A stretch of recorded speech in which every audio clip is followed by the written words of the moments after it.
Welcome to Make the Grade with the Success Doctor, Stephen Green, where you'll discover actionable strategies to help your student to reach their academic goals, to excel at standardized testing, and to plan for the college admissions process painlessly. And now, here's your host, Dr. Stephen Green.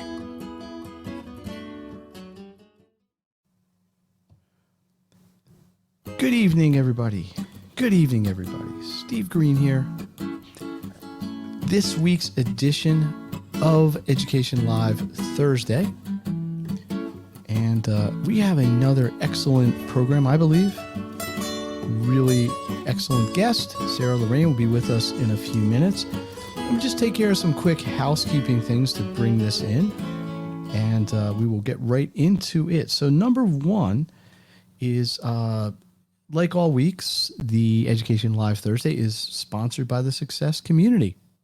Success Community is your one-stop place, parents, kids, to maximize your education, get your questions answered, and all things you're going to need to support your academics. Very, very simple. And watch, big event happening there in November. Little teaser there. Coming up, November 5th, my guest is Katrien van Riet. And if it sounds like it, yes, she is from Holland. Is a Dutch name. Very, very interesting story. Really interesting angle on education I think you're going to enjoy. And she's coming at us live. It is 3 a.m. in Holland. So, yes, really give her some support. The 12th, Ken Myers, leadership. How do you develop leadership within academics? Things like that. 19th, if you're worried about paying for college, if you're concerned about the cost of college, especially if you got a younger child and you're worried about what it's going to cost in 12 years, I've got a great guest. We're going to talk about financials, how to save money on college, maybe even get a lot of scholarships, things like this. So we are here every week, Thursday at 8, and it's been going really well. I appreciate all the support everybody's been giving us, the feedback. If you have comments, questions, whatever, put them in the chat. Should be able to see them, and myself and our guest Sarah will address them as the time comes. So, without any further ado, let me introduce our guest. Sarah, welcome. Hi, Steve. How are you? I am great. I am psyched. I am motivated. I'm ready for a compelling, interesting discussion that I think is relevant to many people right now. And many parents, I get asked about this a lot. I know you have to, in what you do. But Sarah is a certified school psychologist. And she has been doing this since 2004, working as an evaluator, a consultant, an advocate for students and their families in the public, the private, and charter schools. Been in a private practice since 2011, so just about 10 years, right? Yeah. Have you seen a year like this last one since 2011 or 2004? Absolutely not. So, I think the elephant in the room whenever you talk education is COVID, right? And how it's affected things. So let me ask you this first. Why don't you just introduce yourself to the audience? Tell them, what you do, basically, how you do it, why you do it, briefly. And then I want to get into how the virtual learning and the COVID-induced education is really affecting what's going on now. So who is Sarah Lorraine? What do you do? I am a school psychologist. I worked in the public school system for about 15 years, full-time, before I started working more part-time in schools and working in private practice, doing school psychology work. And over the years, I started out as a school psychologist, and in the beginning, I was sort of like, is this the right career for me? And over the years, I really feel lucky that I found a job that really matches what I can do. I love working with kids in small settings. I love there's sort of like a detective work in the job of a school psychologist, where we're trying to figure out what is the obstacle. We can, most people, when they look for a school psychologist, they know there is an issue and they can point to the issue, the struggle in reading and the struggle with attention, or, some sort of process. But why? Where's the obstacle? What is causing that is really important for coming up with a good IEP or a good education plan, good interventions. You kind of need to know the why. And so that piece of it I really, really like, and passing on some of what I know to parents to empower them to be able to advocate for their child, know what their child needs in terms of learning, and be able to bring that into the home as well. And also for students, students often internalize their own issues with learning and at school as their fault. And most of the time, kids who have learning disabilities and other disabilities seem a lot more capable than their output. And so what we tend to do is sort of blame the child inadvertently, and they really internalize that. So trying to educate the student in terms of how their brain works and how it's different from other kids, and just sort of letting them off the hook a little bit. Those are the things that I really enjoy doing the most. And it's a lot of consultation and advocacy after the evaluation process.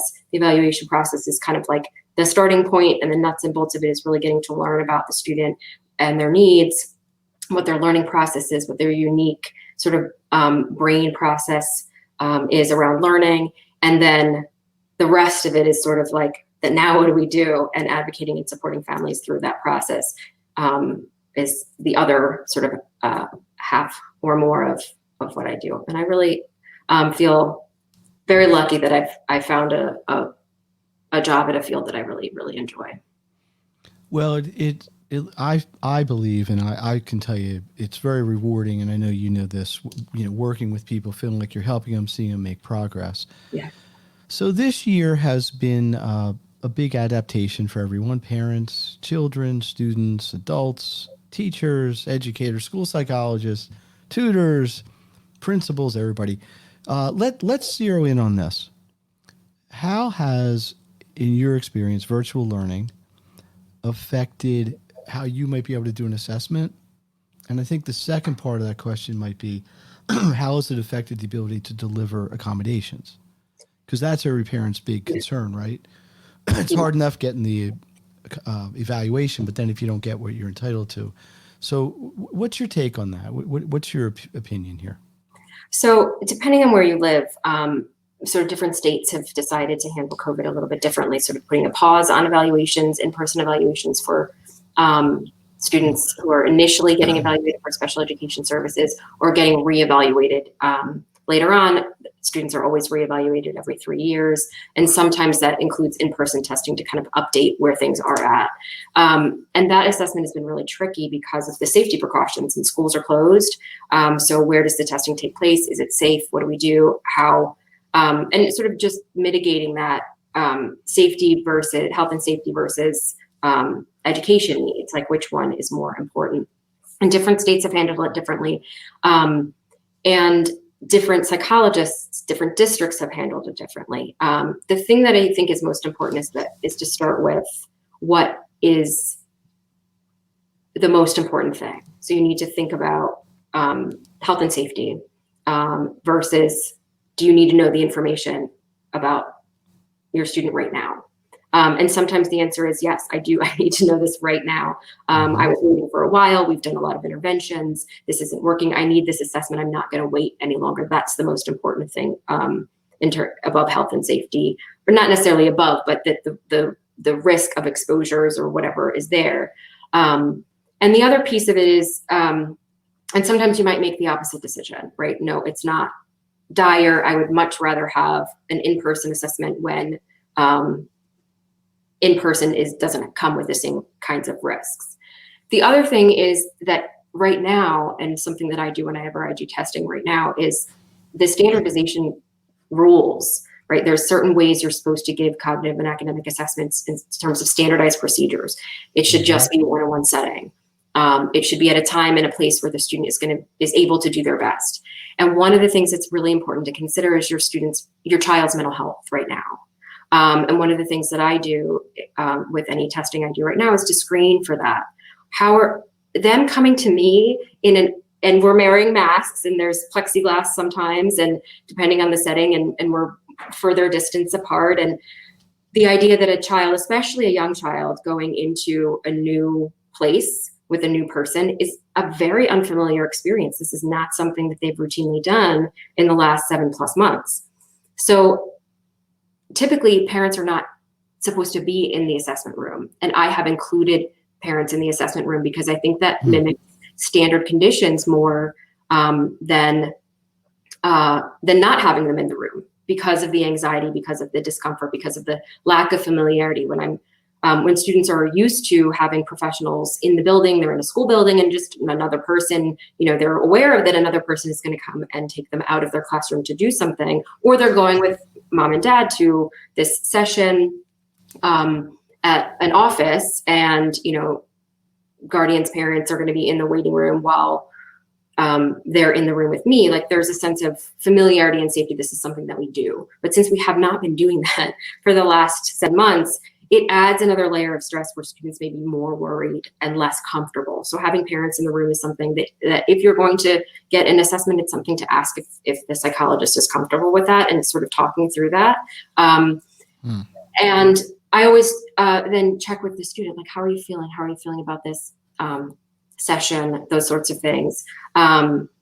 I was doing an evaluation, one of my areas of specialties with students who are deaf and hard of hearing. And one of the things, so we have masks that have a clear shield, a clear, I can't think of, you can see through it right around your mouth. Transparent, yeah. Transparent, thank you. I don't know. So they can lip read. Yes, so that they can lip read. And I was evaluating a student, I can't remember, but it was fogging up and I had to take it off and fix it. And I said something, something that I incorporated in the experience is like, I bet I look different to you now, right? Like our minds fill in what our faces look like when you can't see them. And I bet when I take this off, I look very different. And these are things that it's completely new. This has never happened before. And sort of paying attention to how kids are going to navigate these experiences and making sure we're getting the best and an accurate picture of who they are. When it comes to special education, sort of after that, it's important to know that accommodations and special education, lots of people just feel like, well, that's out the window. Like, school's at home, what can they do? And that's just not the case. Special education is an entitled, you're entitled to it for students with disabilities. They're entitled to special education services, that there is an obstacle that the student has in order to access what's called the LRE, the least restrictive environment. And they need to figure out what accommodations they need in order to access that. Well, right now, the LRE is whatever version of school your school is doing. And so if they need accommodations at home that are completely different and they would not need at school, the IEP should be updated to include those. There are students who might need one-on-one support in the home that would not need one-on-one support in the school building.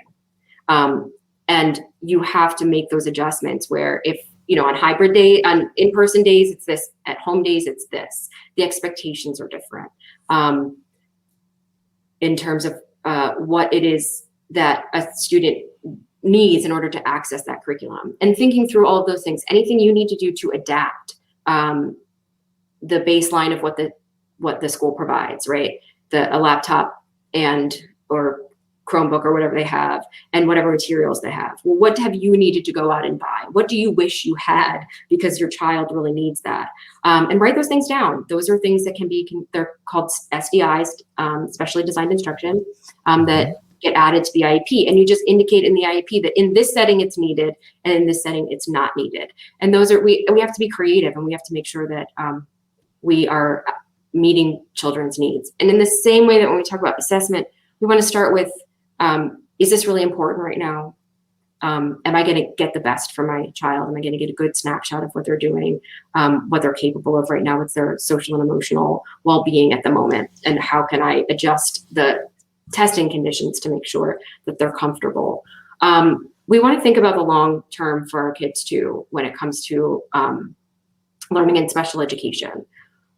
I feel like the one thing that I want more than anything I have a 7-year-old that's doing school online, and he doesn't have special needs and doesn't need accommodations, but I still worry about what he needs and how it's different from online versus at school, and how can I support that? And the thing that I want more than anything, more than my 7-year-old to improve his reading skills, more than anything is for him to not lose his love of learning. That is so important to me, that I don't want online learning and, hey, watching his 4-year-old brother get to play with mommy instead of being on the screen, or whatever it is that he, like, you have to do this before you get to do this other thing, because the distractions of what else you could be doing are just an arm's reach away, if not like a click away, right? Like the video game or the other thing, where at school, it's not usually that present. And so what you're not able to do because you have to do this thing is a little bit more in kids' sort of present awareness. So let me ask you a question here. So if I'm a parent and I have a child who I think maybe needs some sort of accommodation, or I want to get them evaluated, is your recommend? I imagine it's case by case. Yeah. But is your recommendation maybe to just wait until this is all settled down and we're back to more of a standard normalized situation? Or is it still worth doing something now, even knowing that it may not necessarily be in force fully, because you've got, almost like two different situations. A lot of schools are going back half-time or quarter time or whatever in a few weeks. So timing-wise, what would you tell a parent? I would say that if your child already has special education services, you already have an IEP, do not wait. You don't necessarily need to do a new evaluation. That may not be necessary, but get those whatever accommodations you need. Sit down with your IEP team, call a meeting and say that I want some additional supports. I want an individualized education plan. There are some things that my child needs in order to access and transition between these different environments. And for some kids, transitioning between the environments isn't a good idea. And so maybe full-time virtual needs to be an option that's considered, or vice versa. I mean, there's needs to be some sort of flexibility in the approach for. Would this matter at all depending on a child's age? Like, would you give that different advice to say for elementary versus middle versus high school? No. When it comes to getting accommodations in the IEP, I just wouldn't wait. Okay. I would, it may not be a whole overhaul of the IEP. You might not want to sort of go down a road where you're going to it's going to take a couple months to get services set up. And then by the time that happens, everything is different. But some of those accommodations, extra time, less time on screen, more individualized support, some extra materials at home, extra one-on-one time with the teacher, reinforcing concepts or things like that. Don't wait on those things. Right. Okay. When it comes to an initial evaluation or getting an evaluation because you need to clarify the disability category or some other things, I would say the first thing you want to ask is my child losing their love of learning? Is this affecting them? And that will help you sort of guide whether the importance of moving forward with, I have questions, I don't know what they need, and now they hate school, or they're starting to hate school and I don't want that to happen, or they're starting to hate reading and I can't help them. I don't know where the problem is. Don't wait on that. If they're having a great time and that they're doing okay and they're keeping pace, but now that you're watching them do school, you're like, I think I'm a little concerned about this. Those are times where they're not losing their love of learning. They're still keeping some pace with education. You're not overly concerned. It's not keeping you up at night. I would say you might want to wait for that initial evaluation. But I think that guiding principle first, So it's a little bit of a common sense piece, but it's it's always kid centered. It's always child centered. Yeah, for sure. I've had a lot of conversations with parents in the last, let's say, 8 weeks since school began, which have been very interesting because normally a child doesn't really, a parent doesn't usually see a child's educational process, right? They go to work or they stay home or they do whatever they do. Kid goes off to school. Kid comes home. How was your day? What'd you learn? Whatever. Now parents are actually experiencing, in kind of a almost like a once in a lifetime sense, this sort of thing, right, where they're actually seeing the kids attempting at least to learn or working on things, albeit in a way that's atypical. And I've had a lot of pretty enlightening conversations with parents. I didn't think it was this, or, oh boy, this teacher's boring, or this teacher's really good. Yeah. And it is what it is. One of the concerns I've heard parents say is, actually, I've heard it in both directions. Normally in school, my kid is very attentive because they can lock in the live setting. Mm-hmm. But at home, they just can't sit in front of the computer for 4.5, 6 hours, whatever it is. I've also heard people say just the opposite. Yep. In school, they get very distracted because their friends are there, and there's all sorts of stimulation that gets in their way. And I'm not necessarily talking about anybody with an attention issue. It just is what it is. Because school is a very social experience for kids. But at home, because they're isolated, they don't really have anything else to distract them except just the fact that they're sitting still for so long. So it's interesting how social too, and they're distracted by other kids. What they're distracted now by is looking at the screen at all the people that are on screen, and so sometimes it can, so it's interesting that it's sort of broken into almost two completely opposite directions in a weird way. Hey, Steve Green here. My guest, Sarah Lorraine, Education Live Thursday. This is the October 29th, 2020 edition.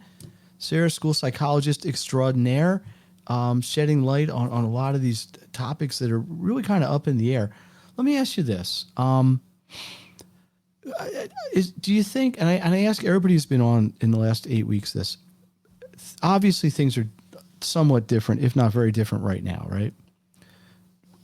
Do you think there's anything that's going to stick that we've learned, I don't mean you and I, but collectively, has been brought out that may not have been a really acceptable practice or a standard practice even a year ago, that now that we've experienced it, like virtual tutoring, virtual learning, normally school would never do that full time, right?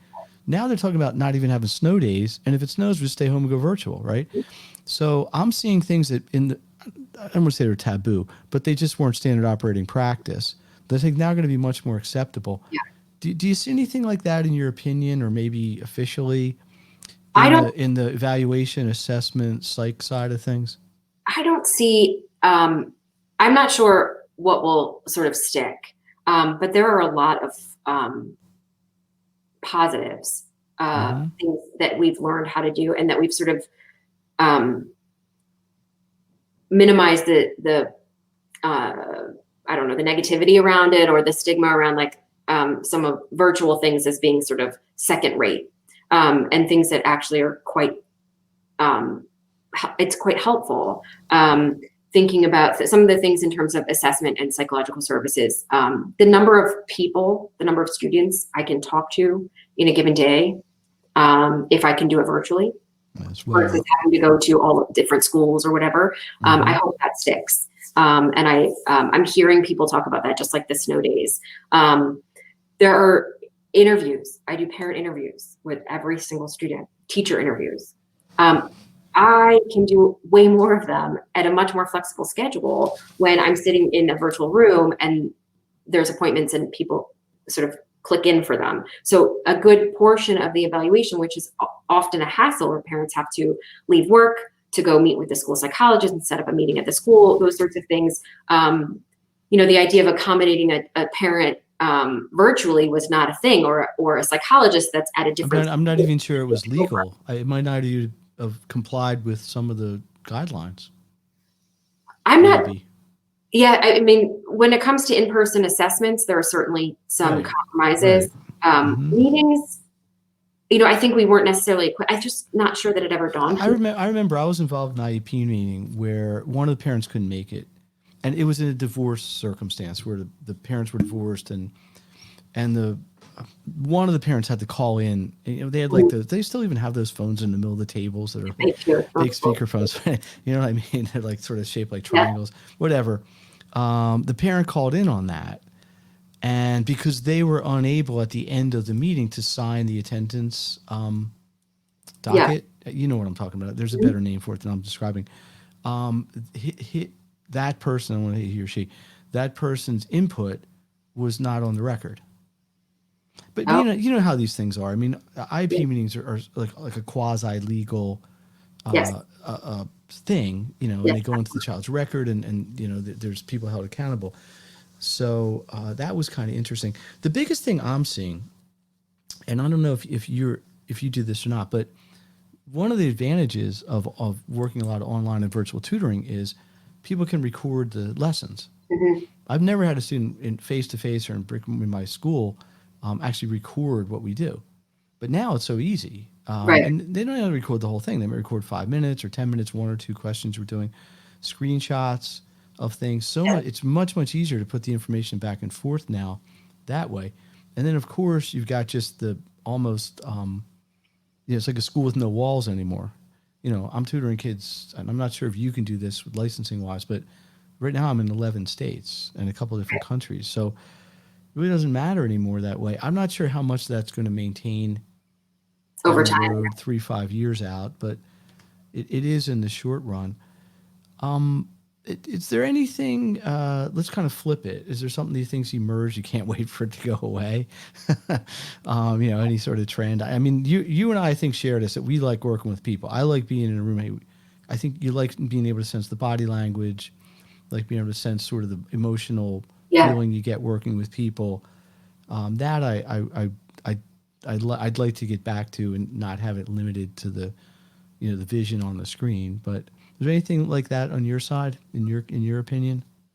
I think that it's really difficult. I mean, I just don't do full virtual assessments for the most part, unless it's really, really required for a student to come in, because regardless, you just don't get the same sense of a person. Mm-hmm. I can't see as much. Like a lot of what I do as an evaluator is watch their process. How do they get to the answer? How, do they count on their fingers? Are they, you can see that in their body language.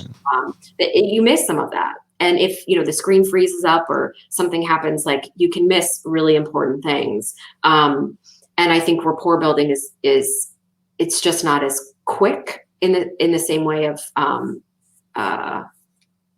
building trust and alliances with students and children. And so which is important.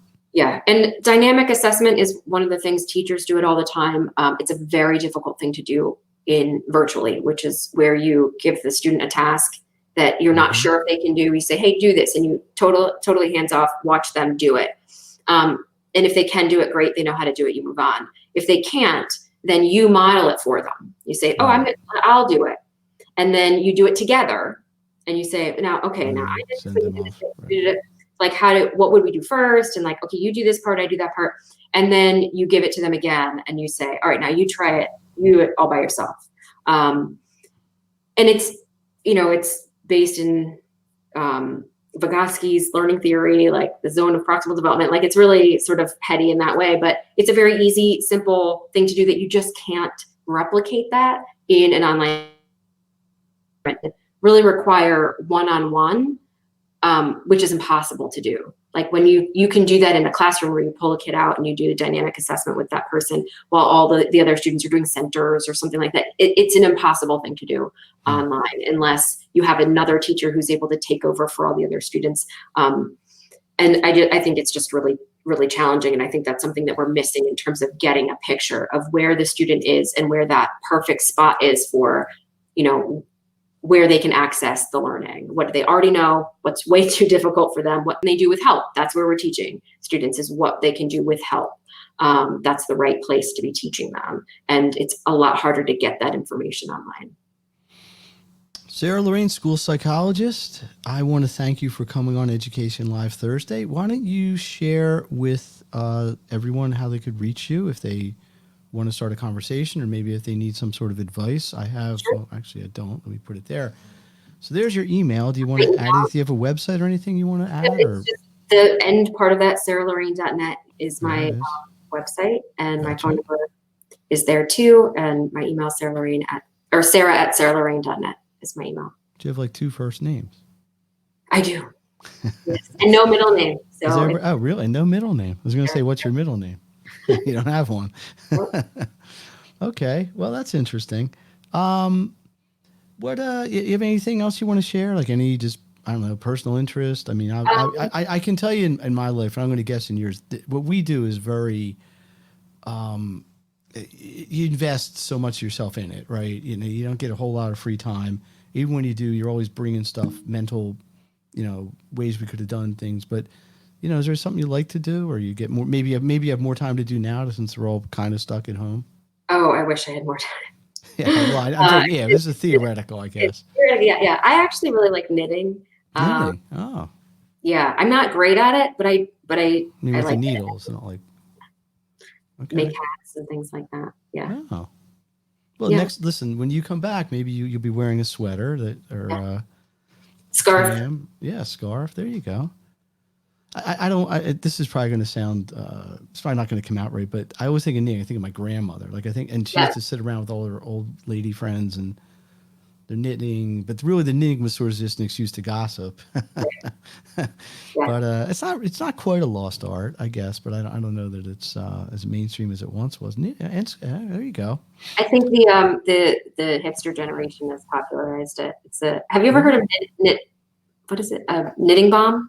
No. What is this? It's people do that are really expert knitters is they go out and they like knit something around a tree, and really? it's like a happy sort of graffiti, temporary graffiti. Except it's wool or whatever you knit. Wow. Like really cool designs or stuff like that. Sometimes people do it on purpose, like someone commissions it or they want that to happen. But a lot of times, I think it started with people just, I forget what it's knit bombing. That just sounds wrong, but I know it's something like that. So I think there's a new wave of elderly folks that are. Look, we got a positive comment here. Some great insights. Thank you, Vic. So there we go. Well, listen. I hope that you feel that even in this environment, you're able to provide the service that I know you're capable of, and people are getting the value that they need. And I would encourage parents out there who are maybe on the fence saying, do I need this for my kid or not? The worst thing is have a conversation and find out that it's no, right? Yep. And you got to start somewhere with that. And that doesn't have to be complicated. And you want to talk to a qualified professional who knows what's going on there. All right. Well, just let me run down a little housekeeping really quickly. My guest next week, all the way from Amsterdam. This is the furthest anybody's ever come to be on this show. Katarina Van Riet, talking about how to teach English in a non-English environment. I think this will be really interesting. 12th of November, Ken Myers, Apex Leadership Training. 19th, Jerry Gross, Financial. You want to pay full boat for college? Most people will say no. Listen to Jerry. I think he can help you out. We're taking off the 26th. You know why? You know what November 26th is? Sarah? Thanksgiving? It is Thanksgiving. I'm taking the week off. Oh, nice. So, why not? So, anyway, we are here every Thursday night with Education Live. Once again, Sarah Lorraine, thank you very much. Parents, please reach out, and we will go there. I'm going to thank you, Ron Shapiro. Thank you, Vic. If you have any other comments, drop them in there because we're going to break this out in about 10 seconds.